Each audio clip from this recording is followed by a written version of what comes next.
Podamos poder estar reunidos, adorar al Señor juntos, a través de la oración, a través de los cantos. Qué bueno es Dios. Vamos a recordarle que el próximo viernes queremos tener un tiempo, ¿sabe?, de convivencia, de familia, ¿verdad? Por las noches, por las tardes. Yo sé que el día sábado muchos de ustedes no trabajan, los niños están en casa, ¿verdad? Y yo creo que si algo que el Señor quiere que nosotros podamos convivir, compartir la palabra, pero lo vamos a hacer como la iglesia primitiva del vacío, donde se reunían, ¿verdad? Yo sé que es difícil a veces estar en todas las casas, pero lo podemos hacer esporádicamente todos juntos y tener ese tiempo de convivencia y de poder compartir, ¿verdad?, los alimentos juntos y compartimos la palabra. Lo hicimos acá y la verdad que es muy edificante, ¿no?, que todos podamos compartir y a través de la palabra del Señor ser nutridos, porque cada uno tiene cierta medida del Señor. Y fue muchas bendiciones el día que lo hicimos acá. Así que nos vamos a reunir el viernes, ¿verdad?, nuestra reunión, y vamos a convivir juntos. Ya los hermanos, que el Señor les produce en su corazón, porque yo estoy notando que Dios está obrando en los corazones de muchos de ustedes. Estoy viendo, y si algo que el Señor siempre cuando está obrando en los corazones, vuelve los corazones generosos, vuelve los corazones servidores. No tienes que andarlos escuchando y diciéndoles, ¿verdad?, hagan esto, hagan otro. Comienzan a ocupar la función y el don que el Señor les ha dado, porque es Dios obrando. Esta obra no se puede hacer en la fuerza humana. La fuerza humana no se cansa, ¿verdad? Pero cuando es el Señor, ahí el Señor obra. Y gracias a los hermanos que, ¿verdad?, se dejan usar, que colaboran y participan para hacer todo lo que hacemos, ¿verdad? Cuando vamos a reunirnos para compartir juntos, lo vamos a hacer para la edificación, ¿verdad?, del cuerpo de Cristo. Entonces, yo si algo que le voy a decir es que nunca escatima usted realmente invertir en el cuerpo de Cristo, porque es la mejor inversión. La mejor inversión que usted puede hacer es invertir en los santos, invertir, ¿verdad?, en la vida de los hijos de Dios. Vamos a leer la palabra del Señor. Por favor, abra su Biblia en el Salmo 16. Sí. Perdón. Es cierto, los jóvenes, por favor, los jóvenes, hoy van a tener su primera reunión. El pastor Rafa, hace 8 días compartió, y que hoy los jóvenes se van a reunir acá. Por favor, queremos, ¿verdad?, que los jóvenes también tengan su espacio. Así que, por favor, todos los jóvenes para este lado. Salmo 116, versículo 7. Salmo 116, versículo 7. Dice la palabra del Señor: bendeciré a Jehová que me aconseja. ¿Que me qué? Que me aconseja. Aún en las noches me enseña mi conciencia. Aún en las noches me enseña mi conciencia. Este mismo salmo, en la nueva versión viva, dice así: bendeciré al Señor que me aconseja. Aún de noche me instruye y me dice qué debo de hacer. Bendeciré al Señor que me aconseja y aún de noche me instruye y me dice qué debo de hacer. El día viernes comenzamos a desarrollar una nueva serie. Quisiera que todos estuviéramos atentos a lo que el Espíritu del Señor produce en los corazones para poder ser edificados como iglesia. Comenzamos a compartir el viernes con respecto a la importancia que tiene la consejería. La consejería bíblica, por supuesto, lo que Dios dice en su palabra. Y hablamos que la consejería es un deber del cuidado de todos nosotros en el cuerpo de Cristo, que cada uno es responsable de tener del uno para con el otro. Somos responsables, somos llamados, ¿verdad?, a cuidarnos los unos a los otros. Y una de las maneras de cómo nos cuidamos es aconsejándonos los unos a los otros. Romanos capítulo 15, verso 14, dice en esta versión: hermanos, estoy seguro de que ustedes están llenos de buena voluntad, tienen todo el conocimiento necesario para poder aconsejarse unos a otros. Su versión dice para poder amonestarse unos a otros. La palabra amonestarse es aconsejarse, es guiarse, es redarguirse, es hablarse, ¿verdad? Entonces, cada uno de nosotros tiene esa responsabilidad de podernos aconsejar.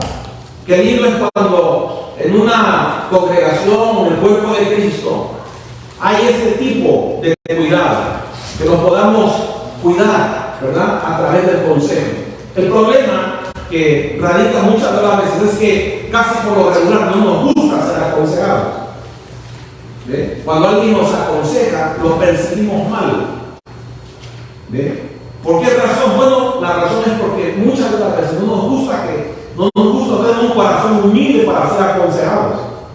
Entonces queremos realmente vivir de acuerdo a como nosotros pensamos. Pero qué hermoso es cuando hay un hombre y una mujer que permite que el consejo de Dios le pueda edificar. Ahora, es verdad que todos los que podamos aconsejar, porque en cierta manera también dijimos que todos en la vida, tarde o temprano, estamos aconsejando. A veces usted, sin darse cuenta, usted está aconsejando. Por ejemplo, cuando usted dice, bueno, mira, yo opino que deberían de hacer así, usted está aconsejando, ¿verdad? O bueno, ¿por qué no le haces así? Le dice a X o Y personas, ¿no? Lo que usted está haciendo es aconsejando. Entonces, todos en la vida, tarde o temprano, estamos aconsejando. La pregunta es cómo lo estamos haciendo. Ve, los consejos que a veces le damos a las personas realmente provienen de la fuente, de una fuente, ¿verdad?, correcta, de una fuente que sin duda no tiene error, o proviene de nuestros pensamientos. Proviene muchas de las veces de nuestras emociones heridas, lastimadas. Proviene muchas de las veces de la manera distorsionada que nosotros aprendemos del mundo. ¿De dónde viene el consejo que regularmente damos a las personas? Por lo regular, siempre son nuestras propias opiniones o pensamientos que nosotros tenemos. Dijimos que la consejería bíblica nos hace más sabios y más entendidos. ¿Y cómo podemos vivir la vida diaria? ¿Cómo podemos cumplir con el propósito de Dios en esta tierra? Y vimos que el Salmo 119, verso 98, dice así la palabra del Señor: me has hecho más sabio que mis enemigos. ¿Más sabio que qué? Que mis enemigos, dice el salmista, con tus mandamientos, porque siempre están conmigo. Más que todos mis enseñadores, dice otra versión, más que mis maestros. Este salmista fue más sabio que los propios maestros. Y la pregunta es ¿por qué? Es porque muchas de las veces los maestros enseñan, dicen, pero no hacen. Entonces el salmista dice: me hiciste más sabio que mis propios maestros. Y la razón es ¿por qué? Porque él aplicó lo que los maestros enseñaban. Si ellos enseñaban la palabra, él vivió, ¿verdad?, lo que la palabra del Señor les dice. Entonces, que nosotros como consejeros a veces cuando enseñamos a otros, bueno, lo primero que debe ser es aplicar esa palabra en nuestras vidas, ¿verdad? Y que no vayamos a ser personas que solamente vivimos enseñando a la gente y la vida de las personas está siendo transformada, pero tú sigues viviendo igual con los mismos conflictos. Más que todos mis enseñadores he entendido, porque tus testimonios son mi meditación. ¿Son qué? Mi meditación. Este salmista meditaba en la palabra del Señor, meditaba lo que el Señor le decía en su corazón. El verso 100 dice: más que los viejos he entendido, porque he guardado tus mandamientos. La pregunta: ¿por qué el salmista fue más sabio y más entendido? Bueno, la respuesta es porque ese salmista realmente obedeció los mandamientos del Señor. Y siempre que haya un hombre o una mujer con ese corazón tierno, ¿verdad?, crédulo, de someterse, de obedecer los mandamientos del Señor, sin duda esa persona, hombre o mujer, será transformada. Vivirá la vida del Señor de una manera gloriosa, porque eso es lo que Dios quiere. Fuiste diseñado para vivir su vida de Él. Amén. Esa es la razón de por qué tú fuiste diseñado, para que Él pueda vivir en ti y expresar su gloria en el nombre de Jesús. Dijimos también que la base de toda consejería tiene que ser la palabra del Señor. Tiene que ser la palabra del Señor. Asegúrese que cuando usted dé un consejo, o cuando aún también usted reciba un consejo, porque muchas de las veces recibimos consejos de los amigos, de las personas, pero a veces son consejos que nos llevan a la soberbia, que nos llevan al pecado, que nos llevan realmente a hacer todo lo contrario a la voluntad del Señor. No, que sean consejos basados en lo que dice Dios en su palabra. Eso es muy importante. El apóstol Pablo, escribiéndole a Timoteo, le dice la importancia que tiene la Escritura. Toda la Escritura es inspirada por Dios y útil. Tiene un provecho la Escritura. Y el provecho dice que nos enseña. ¿Enseña qué? Lo que no sabemos. Pero también nos reprende, nos juzga.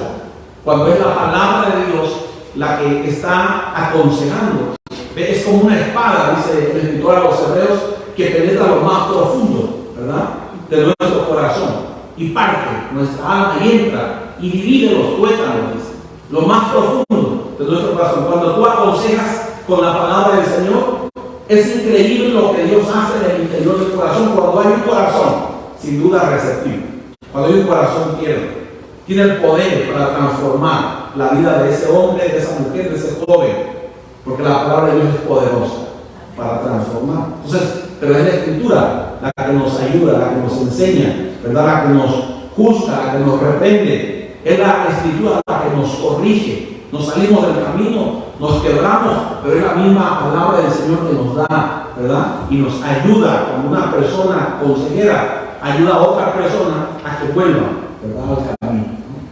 Es el Señor usando a veces vasos con rajaduras, es cierto, pero que le plació cuando la palabra del Señor es ministrada a través de su boca. Entonces es la Escritura la que nos ayuda a vivir en justicia, haciendo lo que realmente es correcto, haciendo lo que es justo. Pero para eso, como consejero, primero tiene que esa palabra hacer efecto en nuestros corazones para que podamos ayudar a otros, ¿verdad?, para que podamos ser de bendición a otros. Dios usándonos como vasijas, entendiendo que nuestra vasija tiene que ser limpia, porque dice la Escritura que en una casa grande hay vasos de honra y vasos de deshonra, pero que seamos vasos realmente de honra, donde Dios, ¿verdad?, realmente hay un corazón tierno para ser enseñados, para ser corregidos y para ser instruidos en justicia. Así que la palabra de Dios dice que sirve para toda buena obra, para que el hombre de Dios sea enteramente capacitado para toda buena obra. Entonces la palabra del Señor nos ayuda, ¿verdad?, a ser aconsejados y también nos ayuda para aconsejar a otros. Yo quisiera que veamos de dónde nace realmente la consejería. ¿Qué es el fundamento o cuál debería de ser el fundamento del consejero? Entonces venga conmigo por favor a Isaías capítulo 9 versículo 6. El fundamento de la consejería es Dios. Diga, es Dios. Es Dios. Por ende, si la fuente de la consejería es Dios, ¿verdad?, el consejero debe ser enseñado por el Señor. Y por eso es muy importante, ¿verdad?, que toda persona que muchas veces estamos aconsejando, ayudando a otros, bueno, entendamos que nuestro fundamento tiene que ser el Señor para aconsejar. Miren lo que dice Isaías capítulo 9, versículo 6. Dice, porque un niño nos es nacido, Cristo como hombre, ¿verdad? Él nació del vientre de María como hombre. Y luego dice, nos es dado, hijo nos es dado. Pero él tiene procedencia divina, como Dios. Y el principado sobre su hombro, y se llamará su nombre admirable. ¿Cómo? Admirable. ¿Y qué más? Consejero. Dios fuerte, Padre eterno, príncipe de paz. Él es el consejero por excelencia. ¿Ve? Que nació como hombre, vivió como hombre y nos puede entender por eso. Por eso el apóstol o el escritor a los Hebreos dice que no tenemos un sumo sacerdote que no pueda compadecerse, sino uno que se compadece, ¿verdad?, de nuestras debilidades, porque Él vivió como hombre. Y como hombre Él nos modeló cómo ser consejero. Pero también Él nos entiende. Por eso es que es Él realmente el fundamento de cada uno de nosotros para poder aconsejar a alguien. Tiene que ser el Señor en nuestros corazones. En otro texto, el profeta mismo Isaías nos describe las características que tenía este consejero y que por supuesto también deben de tener todos aquellos que estamos aprendiendo de él. Isaías capítulo 11, versículo 2. Miren lo que dice. Y sobre él reposará el Espíritu del Señor. Estaba hablando proféticamente, ¿verdad?, acerca del Señor Jesús, que sobre él iba a reposar el Espíritu Santo del Señor. ¿El Espíritu de qué? De sabiduría, entendimiento, consejo y poder. El Espíritu de conocimiento y de reverencia por el Señor. ¡Wow! En él iba a habitar el Espíritu Santo del Señor. Y es lo mismo que el Señor dijo, ¿verdad? Que ahora habita en nosotros. El mismo Espíritu que habitó en el Señor Jesús es el mismo Espíritu que habita hoy en nosotros. Él dijo: yo les voy a enviar otro consolador, el Espíritu Santo. Yo no lo voy a dejar huérfano, yo voy a venir y voy a morar en ustedes. Yo y el Padre vendremos y haremos morada en ustedes. Ese Espíritu los va a guiar a toda justicia y a toda verdad. Y eso es lo que realmente nosotros, ¿verdad?, si entendemos la Escritura, la revelación de la palabra, nosotros no deberíamos de aconsejar por aconsejar. A veces somos muy prontos para querer aconsejar. Pero ¿qué te dice el Espíritu Santo del Señor? ¿Qué te dice el Espíritu Santo del Señor? Entonces, él iba a ser guiado por el Señor. Y dice la Escritura que iba a haber una reverencia por el Señor. El versículo 3 dice: su delicia será obedecer al Señor. Oye, no lo juzgará por las apariencias. Mira qué característica de este consejero, que iba a tener una reverencia por el Señor, y que sus juicios que él iba a hacer por las apariencias. Entonces, muchas de las veces nuestro problema es que nosotros juzgamos a las personas por las apariencias. Pero le pregunto: ¿usted conoce el corazón de las personas? Pero el Espíritu Santo del Señor sí las conoce.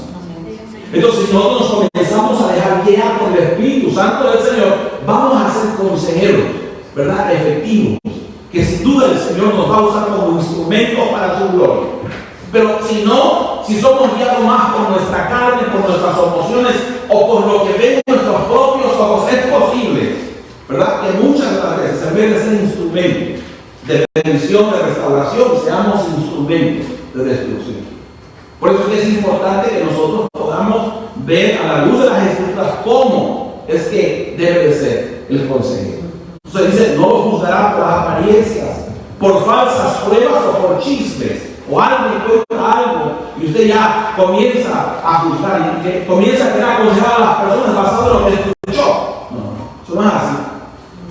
Verso 4: sino que defenderá a los pobres y explotados, regirá contra los malvados que los oprimen. Wow. Entonces, si vemos lo que el profeta realmente está diciendo, que reposaría el Espíritu del Señor, que tendría un temor reverente, ¿verdad?, al Señor, que no, sus juicios no serían juicios basados en la carne, juicios basados en conceptos humanos, no, tendrían que ser realmente guiados por el Espíritu Santo del Señor. Pues eso mismo debe también haber en nosotros. Tiene que haber ese temor reverente al Señor, ¿verdad?, cuando usted va a dar una palabra, cuando usted va a aconsejar. Y si no está preparado para aconsejar, consulte con el Señor primero, pero no sea tan pronto para aconsejar. Y cuando usted sea aconsejado, escuche, porque es muy posible que el Espíritu Santo del Señor le está hablando. Lo que pasa es que su corazón está duro y a veces no nos gusta cuando nos aconseja, pero es muy posible que el Señor le esté hablando. Entonces, por eso es muy importante que nosotros tengamos esta actitud, ¿verdad? Si hay una reverencia al Señor, vamos a tener un corazón humilde para escuchar. Vamos a tener un corazón receptivo para ser corregidos. Ese es el problema. Por eso yo le decía a los hermanos que hay tanto partidismo, tantas denominaciones existen. ¿Cuál es el problema? El problema es que nadie quiere ser corregido. Entonces cada quien agarra su concepto, su manera de pensar, y dice, no, yo en esto me monto, yo esto creo, y si tú quieres, si no, aquí se quedó la casa, cada quien para su casa. Y cada quien vive como quiere, porque no tenemos la humildad para ser corregidos. Ve, para sentarnos y corregirnos los unos a los otros. Entonces, de la misma manera, debemos de ser entonces los consejeros, con tener reverencia al Señor, no hacer juicios preconcebidos, juicios basados en la carne, sino guiados por el Espíritu Santo del Señor. Lo otro es que el consejero es portador de la naturaleza divina, ¿verdad? Por ende es compasivo. Diga, es compasivo. Es compasivo. Ese creo ejemplo nos dejó el Señor Jesús. Cuando tú vas a ver los evangelios, el Señor Jesús siempre usted va a verlo cómo Él fue movido a compasión cuando vio el sufrimiento y el dolor de las personas. Con los únicos que fue duro fue con los arrogantes, fue con los fariseos, con los que creían que estaban bien, con los que creían, ¿verdad?, que estaban viviendo una vida recta. Con eso sí fue duro. Pero con las demás personas, Él fue muy compasivo. Él fue muy compasivo. Entonces, yo diría como la clave o la manera de cómo Dios nos puede usar, ¿verdad?, es si nosotros aprendemos del Señor, porque el ejemplo nos dio. Y Él es el que nos invita, ejemplo, yo les he dado, para que así como lo he hecho, ustedes también hagan. Entonces debemos de entender, si queremos ser instrumentos, vasos, ¿verdad?, para la gloria del Señor y ser usados como consejeros en la vida práctica, diaria, ¿verdad?, que nosotros tenemos. Porque no espere usted tener una oficina para que vengan y le pidan consejo. No, usted en su trabajo puede ser un consejero, usado por el Señor, por las personas que laboran, ¿verdad?, en la escuela, los lugares donde usted está, allí usted puede Dios usarlo, dando un consejo basado, ¿verdad?, y guiado por el Espíritu Santo del Señor. Eso es muy importante. Entonces, la clave sería ¿cuál? Diga, la compasión.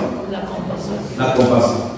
La Escritura dice que el Señor Jesús, ¿verdad?, recorría las ciudades y las aldeas.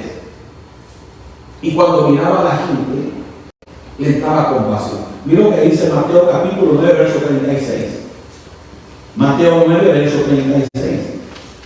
Entonces creo que nosotros, queridos hermanos, si fuéramos movidos realmente por la compasión, por esta naturaleza divina que hay dentro de nosotros, que es la vida del Señor, y si esta característica de la compasión, ¿verdad?, de todo hijo de Dios se desarrolla en nuestros corazones, nosotros no seríamos personas que viviríamos condenando a la gente. No, seríamos personas movidas a misericordia. Algo pasa en una familia, es que se lo merecía, ¿verdad? Algo le sucedió y ya está con el pensamiento condenatorio. No debería de ser así. Mira lo que dice la palabra del Señor, Mateo capítulo 9, verso 36. Dice, y al ver a las multitudes, sintió compasión de ellas, porque eran como ovejas desamparadas y dispersas, que no tienen pastor. ¿Cómo miraba las almas el Señor? Como ovejas dispersas, ¿verdad?, que no tienen pastor. Una gran compasión al Señor, ¿verdad?, le llenó su corazón al ver las almas. Mi pregunta es, ¿tú ves eso? ¿Vemos eso, queridos? ¿Tenemos compasión por las almas? A veces sus expresiones o las expresiones de nosotros son como de desprecio a las personas que no creen como nosotros. Pero no nos damos cuenta que a veces es realmente la condición en la que están viviendo. A veces nosotros mismos como hermanos, en vez de tener compasión por la situación que está viviendo tal persona, por la ceguera muchas de las veces espiritual en la que vive, porque hay tantas cosas, tantas áreas todavía ciegas, que a veces no nos damos cuenta y que necesitamos de esa persona para que nos ayude a ver nuestros lados ciegos, ¿no? Entonces Jesús conmovió a compasión. ¿Qué es la palabra? ¿Qué significa la palabra compasión? Compasión significa sufrir juntos.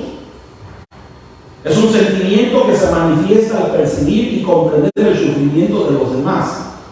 Por lo tanto, cuando usted ¿verdad?, ver el sufrimiento de los demás, es como que le entra ese sentimiento de ver su condición.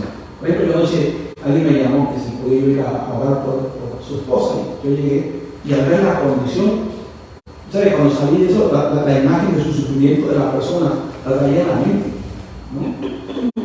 De verdad que oré con todo mi corazón al Señor. ¿Por qué? Porque uno es movido a compasión, ¿no? Y eso tiene que pasarnos en el corazón. Tiene que pasar eso en nuestro corazón, de que seamos movidos a compasión. Compasión es eso, es sufrir, sentir el sufrimiento de la otra persona que está pasando. Y cuando hay compasión, entonces nace el deseo de aliviar, si está en nuestra posibilidad, ¿verdad? Podemos ver la compasión de alguien que está pasando un momento difícil en su matrimonio, en su familia, en su economía. Y si usted es movido a compasión, es posible que va a salir, quizá aliviar un poco la carga, ¿verdad? O ayudar. ¿Por qué? Porque es impulsado por la compasión que Dios ha depositado en su corazón, porque hay una naturaleza divina. Y dentro de esa naturaleza divina es la compasión, ¿verdad?, la que se va a hacer manifiesta en la vida de los hijos del Señor. Entonces, cuando usted ve, es fácil realmente, si uno entiende esto, que el hombre sufre, ¿verdad? Cuando uno platica en el trabajo, cuando tú platicas con los compañeros de trabajo, usted puede ver que empiezan a contar los problemas del hijo, los problemas, ¿verdad?, del esposo. Usted lo que está viendo es el sufrimiento que realmente están viviendo como familia, como pareja. Si nosotros tenemos compasión, vamos a querer, ¿verdad?, que el Señor obre en los corazones de ellos, usándonos nosotros como instrumentos para su gloria en el nombre de Dios. Porque a veces la gente piensa, oye, a veces incluso la iglesia piensa como que Dios ya no le escucha, como que Dios se ha olvidado. La gente muchas de las veces piensa que realmente Dios con ellos no tiene esperanza, no hay esperanza para con ellos. Y cuando nosotros vemos la Escritura, dice todo lo contrario. Mira lo que dice Isaías 54, versículo 8. La nueva versión viva dice así: en un momento de ira no quise saber nada de ti, pero con amor, con misericordia eterna, nuevamente tendré compasión de ti, dice el Señor, tú Redentor. Eso le estaba diciendo el Señor al pueblo de Israel. Entonces, a veces la gente piensa que no hay esperanza, pero es verdad, a veces quizás el trato del Señor, ¿verdad? Porque a veces Dios tiene que tratar con los corazones duros. Es extraño la manera a veces como Dios obra, pero déjenme decirle que ese trato, aún en ese trato, es la misericordia mínima de Dios obrando para atraernos a Él. Entonces, Dios es un Dios misericordioso, compasivo, lento, dice la palabra del Señor para la ira. Entonces, nosotros debemos de saber, ¿verdad?, que somos personas de esperanza para la gente, donde le vamos a dar esperanza. Que es verdad, quizás está viviendo una vida soberbia, pero el Señor es compasivo. Si humilla su corazón, vuelve su corazón, hay esperanza en el nombre poderoso del Señor. Jesús vivió, Él es la expresión de ese Dios que hablaba en el Antiguo Testamento, ¿verdad?, que es misericordioso y compasivo. Pues Él mostró cuando estuvo en la tierra la compasión. Y déjenme decirle que muchas de las veces, aun cuando no recibieron el consejo de Él tuvo compasión. Dice la Escritura, por ejemplo, que vio la ciudad de Israel y dice que comenzó a llorar. Y dijo: Israel, ¿cuántas veces quise? Jerusalén, ¿cuántas veces quise como la gallina cubrirlos? Pero ustedes no quisieron. Y dice que lloró. A veces fue rechazado. En una ocasión dice la palabra del Señor que vino un joven rico a Él y le dijo: Señor, ¿qué hago para heredar la vida eterna? Y el Señor Jesús le dijo: ¿por qué me llamas bueno si bueno solo es Dios? Cumple los mandamientos, le dijo: no matarás, no hurtarás, no robarás, honra a tu padre y a tu madre. Y el joven le dijo: Señor, todos esos los he cumplido desde mi juventud. Y dice la palabra del Señor que, aunque el Señor sabía, porque Él lo sabe todo, Él sabía que él no iba a volver su corazón. Dice que lo amó. Y le dijo, vende todo lo que tienes y dáselo a los pobres. Y ven y sigue, toma tu cruz y ven. ¿Sabe qué dijo? Que dijo el muchacho que se fue triste porque no podía cambiar los bienes por el Señor. O sea, no era verdad que amaba al Señor. Había una naturaleza egoísta que lo gobernaba a él. ¿Ve? Su Dios era él mismo. Pero independientemente, aunque este joven, el Señor sabía que iba a rechazar, ¿verdad?, la invitación de seguirle a él, de negarse a él mismo por seguir al Señor, dice que él lo amó. Él estuvo allí, ¿verdad?, teniendo compasión. Es la compasión realmente que siempre va a mover, ¿verdad?, a una persona a que pueda dedicar tiempo para las personas, a que pueda usted invertir tiempo para aconsejar, para ayudar a personas. Es la compasión del Señor obrando en los corazones de cada uno de nosotros. Entonces que nosotros, queridos, seamos movidos, ¿verdad?, por esta naturaleza divina a ser compasivos con las personas. El apóstol Pablo también fue otro hombre que él dice en la palabra, ¿verdad?, imítenme a mí como yo imito a Cristo. A veces nosotros decimos estas palabras, ¿verdad? No, es que es el apóstol Pablo, hermano, es la misma naturaleza. La misma naturaleza que gobernó el apóstol Pablo es la misma naturaleza que debería de gobernarnos a nosotros. Ahora, es verdad que lo que Pablo dijo, imítenme a mí, pues eso deberíamos estar haciendo como yo imito a Cristo, ¿verdad? Quiere decir que Pablo había en su corazón un deseo de ser como el Señor, porque él entendía la naturaleza divina que había en él. Entonces, ese debe ser también nuestro deseo. ¿Ve? Si una persona ácida para con la gente, reacia para con la gente, ese momento es una naturaleza grande de Cristo. Yo tengo la naturaleza mía, yo tengo el amor del Señor en mi corazón. Entonces, yo soy llamado a ser una persona compasiva con el dolor y el sufrimiento ajeno. No tengo que ser indiferente, no, todo lo contrario. Tengo que parecerme, ¿verdad?, realmente al Señor en la manera de vivir.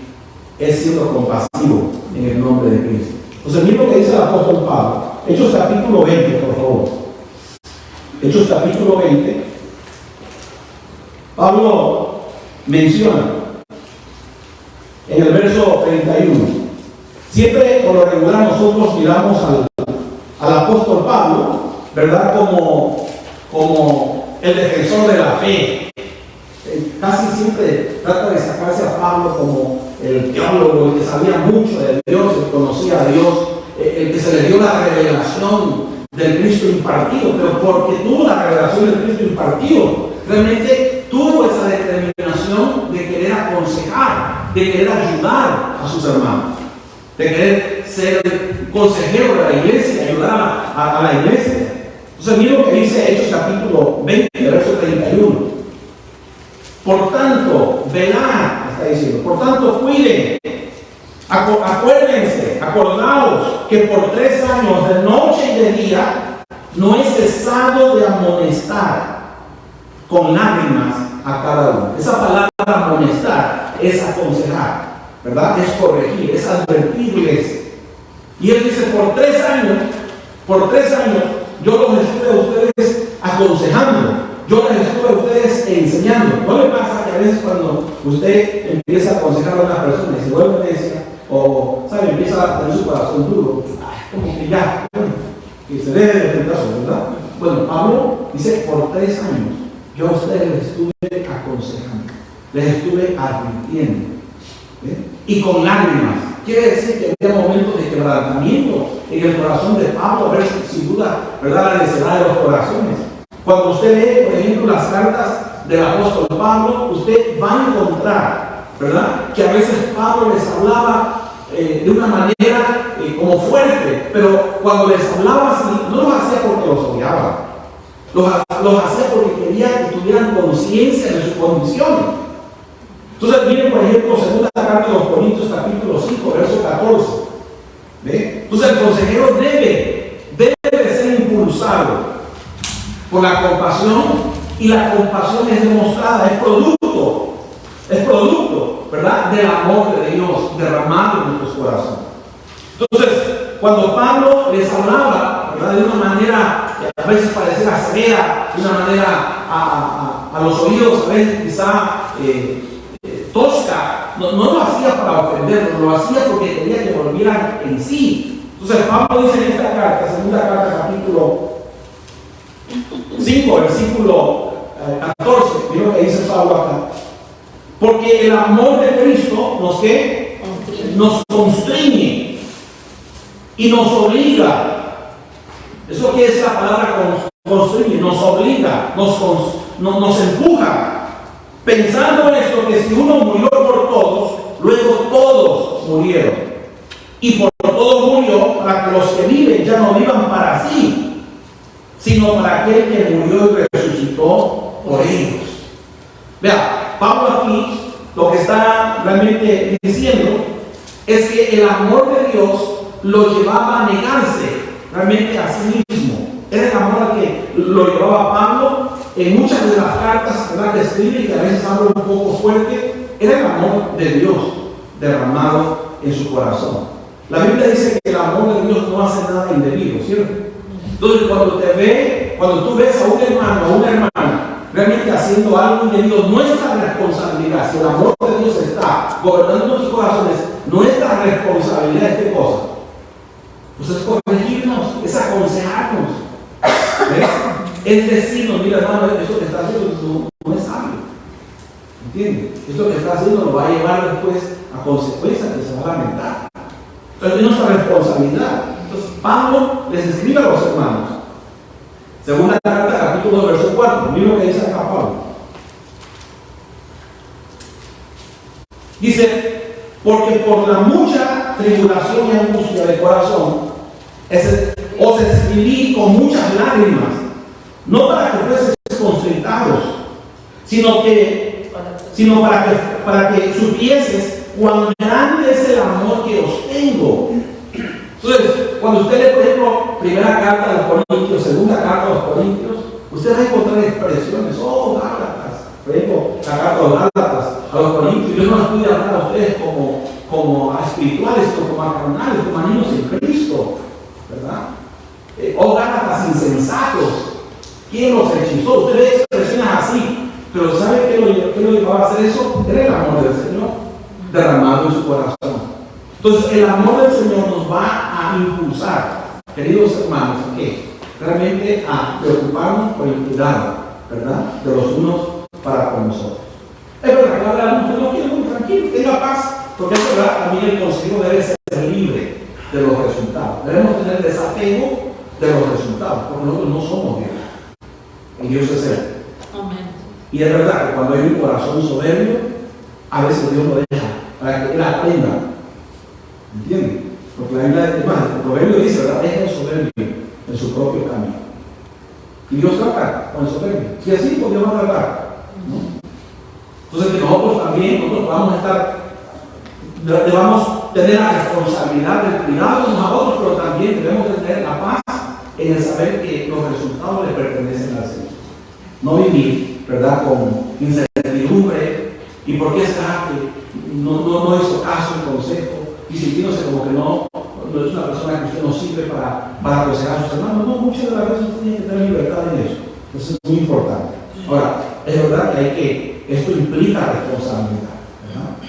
Y Pablo eso fue lo que tuvo, una responsabilidad, pero todo eso que tuvo fue por el amor del Señor. Entonces el consejero debe ser gobernado por la compasión, pero también debe ser gobernado por el amor del Señor. Miren lo que dice el otro texto, Colosenses capítulo 1, versículo 28. Pablo aquí anunciando de que a él se le había dado, ¿verdad?, el privilegio con la revelación del misterio de Cristo en nosotros y de predicarlo a las naciones. Pablo dice que por eso se esforzaba. Una de las cosas importantes, mis queridos, es que nosotros debemos de saber que la consejería es la mejor herramienta para nosotros poder evangelizar, para nosotros poder compartir, ¿verdad? Porque cuando usted tiene la oportunidad de una persona que no conoce el Señor, ¿verdad?, usted tiene la oportunidad de compartir el Evangelio con esa persona. Ahora, ya que la persona realmente ha nacido de nuevo, nosotros tenemos la responsabilidad de aconsejar y de cuidar a nuestros hermanos a través del consejo, los unos con los otros. ¿Ve? Pero eso implica responsabilidad. Eso implica muchas veces trabajo, tiempo, pasar tiempo los unos con los otros, ¿verdad? Es dedicar tiempo con esa persona. Entonces, Colosenses 1, verso 28, dice lo que dice: a quien anunciamos amonestando, esa palabra es aconsejando, a quien amonestamos aconsejando a todo hombre, enseñando a todo hombre en toda sabiduría, a fin de presentar perfecto. ¿Cuál es la meta cuando usted está aconsejando algo? ¿Cuál debe ser la meta? La meta es que esa persona llegue a la madurez. La meta es que esa persona vaya a ser santificada. La meta es que esa persona, ¿verdad?, se parezca cada día más a Cristo. Y que la medida que Dios le ha dado a usted para aconsejar a otra persona sea esa. O sea, la meta no es hacerse amigo solamente de la persona. La meta es que esa persona se parezca a Cristo. Entonces, verso perfecto es en Cristo Jesús a todo hombre. Verso 29, para lo cual también trabajo, luchando según la potencia de Él, vea, la cual actúa poderosamente en mí. Entonces, nunca debe de haber realmente arrogancia, ¿verdad? Ah, mira, la persona que el Señor me usó para que Él pudiera conocerle, ¿verdad? Y pensar que somos nosotros, ¿no? Nosotros somos instrumentos solamente, pero realmente dice la potencia que opera de Él en mí. Es el Señor usándonos. O sea, Dios quiere usarnos, ¿verdad? Por eso es que es importante, creo yo, este tema de entender que nosotros somos consejeros y que en la vida estamos nosotros aconsejando a las personas. Ahora la pregunta es cómo, y vamos a hacerlo con responsabilidad en el nombre del Señor. Lo otro también que es muy importante que tengamos en cuenta es que es importante que como consejeros sepamos de dónde debemos de partir siempre cuando aconsejamos. Es muy importante eso. Nosotros siempre entendamos de dónde debemos de partir cuando vamos a aconsejar a alguien. Entonces, porque déjenme decirle que todos los conflictos, diga todos los conflictos, que yo tengo, que la gente tiene, nacen de una razón, de pecado. Todo. Su procedencia es el pecado. Entonces usted tiene que estar bien claro, ¿verdad? Siempre cuando usted va a aconsejar a una persona, usted tiene que saber que la procedencia de su conflicto es el pecado. No le busque, ¿verdad? Por eso es que cuando uno sabe un poco acerca del tema, uno se va a dar cuenta que a veces, por ejemplo, la psicología dice: no, es que todos los hombres son buenos. Entonces fue por el ambiente que vivió, por eso es que es malo. Pero no es verdad. Eso no es verdad. Eso va en contra de lo que dicen las Escrituras. La Escritura dice que el hombre es malo desde su nacimiento. No era así, es cierto, ¿verdad? Porque el hombre fue creado y cuando fue creado por Dios era perfecto, estaba sin pecado. El problema, ¿cuándo fue? El problema fue cuando el hombre pecó. Cuando el hombre pecó, el hombre se desconectó de Dios. Y debido a esa desconexión de Dios, debido a que el hombre pecó y murió espiritualmente, se desarrollaron todos los conflictos en el interior del hombre. Y aunque la persona nazca de nuevo, eso no quiere decir que en el alma, ¿verdad?, ya se libró de todo. No, todavía tiene la naturaleza adámica. Por eso es muy importante, y creo yo, que esta parte de la iglesia, especialmente los que hablamos de la gracia a veces, ¿verdad?, se confunde. Ya no es la criatura, usted está completo en Cristo, ya no hay ningún problema, ¿no es verdad? ¿Por qué entonces el apóstol Pablo dice: despojado del viejo hombre que está viciado y vestido de Cristo? ¿Por qué Pablo dice eso entonces? Pues hay una naturaleza que todavía hay adámica, aún que tú hayas nacido de nuevo, que la cual tú tienes que entender que hay una responsabilidad ahora por la gracia del Señor tienes, que Dios te ha dado un poder, que es Cristo en nosotros. ¿Ve? ¿Para qué? Para vencer, para hacer morir las obras de esa naturaleza carnal. Pero hay una responsabilidad en ti. Entonces el consejero tiene que saber cuando usted va a aconsejar a alguien, usted tiene que saber realmente de dónde partir. ¿De dónde partir? ¿Ve? Y el problema de todo hombre realmente radica en el pecado.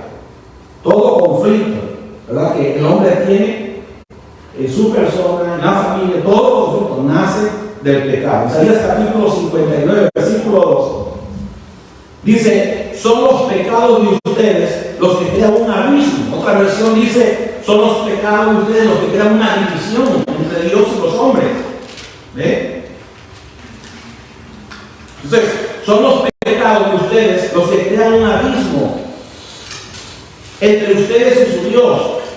Sus delitos los que hacen que oculte su rostro y no los oiga, por no verlos, por no verlos ni oírlos, dice esta versión, ¿verdad? Pero es el pecado que hace división.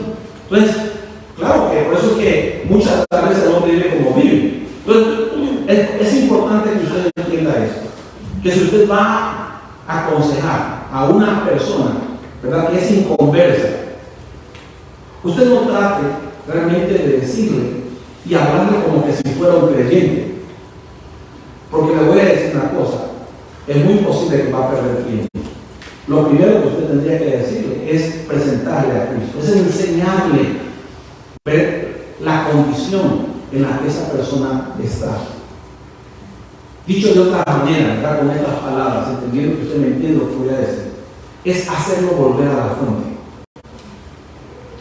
donde el Espíritu Santo del Señor le muestre, ¿verdad?, su condición pecaminosa, y donde el Espíritu Santo del Señor y la ayuda del Espíritu de Dios obre en el corazón para que Él pueda volver su corazón y arrepentirse. Eso es lo primero que debemos de hacer en una persona inconversa. Usted no puede poner vino nuevo en odre viejo, porque eso se desperdicia. No deis las perlas a los puercos.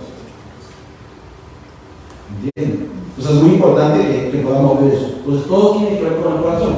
En el caso de los pastores, ¿por qué si yo sí tengo la convicción de que soy hijo de Dios? Es más, el Espíritu Santo del Señor a mí me da testimonio de que soy hijo de Dios, pero por todo conflicto.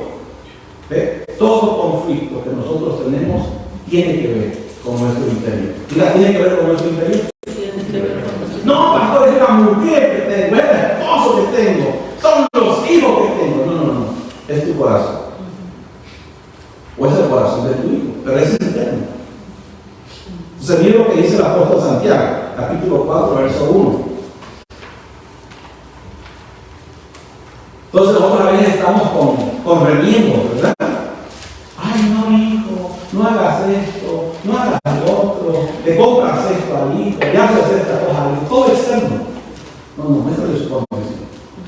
Porque es lo que el Espíritu Santo usará realmente con la palabra del Señor para la vida, porque es la ley la que convierte el alma. Entonces, la palabra es el Señor el que obra, pero no de esa forma, porque a veces le digo que a veces aconsejamos, pero basado en nuestras emociones de padre, ¿entiendes? Pero a veces somos papás que ya debemos de conocer la palabra y enseñar la palabra del Señor y dejar que sea la palabra de Dios, descansar en el Señor, pero tiene que ser la palabra del Señor. Santiago capítulo 4, verso 1 dice, ¿de dónde vienen todos los conflictos y peleas que hay entre ustedes? Vienen de ustedes mismos, de sus deseos egoístas que siempre están librando una guerra en su interior. El problema es adentro. El problema es adentro. Es por nuestro egoísmo. Por eso tenemos tantos pleitos en matrimonio, por eso tantos divorcios dentro de las iglesias. ¿Ve? Es por lo egoísta que somos, porque vivimos pensando en nuestros propios derechos. Nadie está dispuesto a morir. Nadie está dispuesto a obedecer al Señor.